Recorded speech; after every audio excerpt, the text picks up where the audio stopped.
warahmatullahi wabarakatuh. Perkenalkan, saya Anissa dari SDN Anjir Serapat Muara 11. Saya adalah peserta program pendidikan Guru Penggerak Angkatan 8 dari Kabupaten Barito Kuala, Provinsi Kalimantan Selatan. Video kali ini adalah pemenuhan tugas dari koneksi antar materi pada modul 1.2. Di sini saya diminta menerapkan refleksi pembelajaran dengan model 4P, yaitu peristiwa, perasaan, pembelajaran, dan penerapan. Oke, kita masuk ke pembahasan yang pertama. Pembahasan yang pertama adalah peristiwa. Nah, selama mengikuti kegiatan guru penggerak ini, saya merasa peristiwa yang sangat penting bagi saya, yaitu pada peristiwa-peristiwa kegiatan elaborasi, kolaborasi, dan diskusi. Karena di sana saya dapat mendapatkan banyak pengetahuan dari teman-teman sejawat, sesama peserta, maupun dari fasilitator dan instruktur. Selain dari ketiga kegiatan tersebut, tidak lupa Lokakarya adalah salah satu kegiatan yang menurut saya sangat menyenangkan. Karena di sana selain kami bisa bertukar pengetahuan, di sana juga kami melakukan silaturahmi dan saling bertukar kebahagiaan. Selain kegiatan yang menyenangkan tadi, juga ada banyak tantangan selama mengikuti kegiatan guru penggerak ini. Salah satunya yaitu tantangan dalam membagi waktu dan kondisi fisik. Pembagian waktu antara mengajar, tugas tambahan, dan kondisi fisik saya yang sedang hamil tua mengakibatkan saya sering keteteran dalam mengumpulkan tugas-tugas. Tapi saya bersyukur memiliki fasilitator dan pengajar praktek yang selalu membimbing, mengingatkan, serta mendukung saya dan menyemangati saya agar saya bisa mengumpulkan tugas-tugas saya tepat waktu. Selama pembelajaran dari modul 1.1 sampai dengan modul 1.2, materinya saling keterkaitan antara pemikiran Ki Hajar Dewantara dengan 5 nilai yang harus dimiliki oleh calon guru penggerak. Menurut Ki Hajar Dewantara, pengajar merupakan proses pendidikan dalam memberi ilmu dan berfaedah untuk kecakapan hidup anak secara lahir dan batin, sedangkan pendidikan memberi tuntunan terhadap segala kekuatan kodrat yang dimiliki anak agar ia mampu mencapai keselamatan dan kebahagiaan yang setinggi-tingginya, baik sebagai seorang manusia maupun sebagai anggota masyarakat. Nah, jika dikaitkan dengan materi pada modul 1.2 tentang nilai dari guru penggerak, maka kita sebagai seorang pendidik itu harus berpihak kepada siswa. Agar apa? Agar kita mampu memberikan pembelajaran yang bermakna kepada siswa.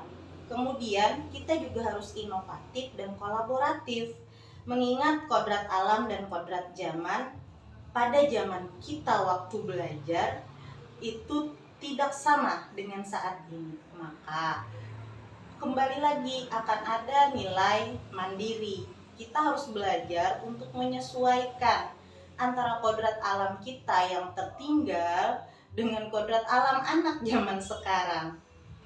Dalam peningkatan kemampuan kita sebagai guru yang eranya berbeda dengan era anak-anak kita, maka kita harus memiliki nilai mandiri agar kita bisa meningkatkan kemampuan kita, meningkatkan kompetensi kita dalam pembelajaran, memberikan pembelajaran bermakna kepada anak. Agar apa? Agar kita bisa berinovasi sesuai zamannya anak-anak kita. Kita bisa mengikuti zaman mereka, tidak memaksakan bagaimana kita mengajar pada masa lalu. Nah, sekarang kita masuk ke bagian kedua, yaitu bagian perasaan. Bagaimana perasaan saya selama kegiatan program pendidikan guru penggerak ini berlangsung? Saya merasa saya sangat senang, kemudian saya juga terkadang gugup, kemudian khawatir, Saya senang ketika saya mendapatkan banyak ilmu, banyak pengetahuan dari teman-teman saya maupun dari modul-modul yang saya pelajari. Kemudian saya kadang khawatir dan gugup ketika saya sedang keteteran mengumpulkan tugas-tugas ya, tapi kembali lagi fasilitator dan pengajar praktek saya selalu mengingatkan dan selalu mendukung, menyemangati saya agar saya bisa mengumpulkan tugas saya tepat waktu dan sesuai dengan rubrik yang diminta oleh program pendidikan guru penggerak. Sekarang kita masuk ke bagian ketiga.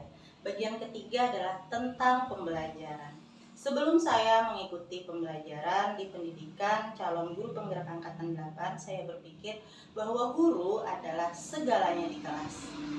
Kelas tidak bisa berjalan jika tidak ada guru, dan buku adalah sumber belajar utama. Ternyata setelah saya mengikuti kegiatan guru penggerak, saya belajar bahwa guru bukanlah segalanya di kelas. Di kelas itu kita harus mengutamakan anak-anak kita. Mereka adalah yang segalanya di kelas. Kemudian sumber belajar itu tidak hanya terfokus kepada buku, tetapi bisa lingkungan, orang di sekitar, ataupun media-media lain bisa kita jadikan sebagai sumber belajar. Pemikiran saya di awal mengakibatkan pembelajaran jadi berpusat kepada guru. Setelah saya mempelajari ini, maka pembelajaran akan lebih dipusatkan kepada murid. Bagian keempat sekaligus bagian terakhir dari refleksi ini yaitu penerapan. Pada bagian penerapan di sini saya akan mulai merefleksi kegiatan-kegiatan saya yang telah lalu, kemudian mulai merencanakan pembelajaran yang lebih memusatkan kepada murid, yang lebih inovatif, kolaboratif, dan reflektif untuk anak-anak di tahun ajaran baru nanti pada tahun 2023-2024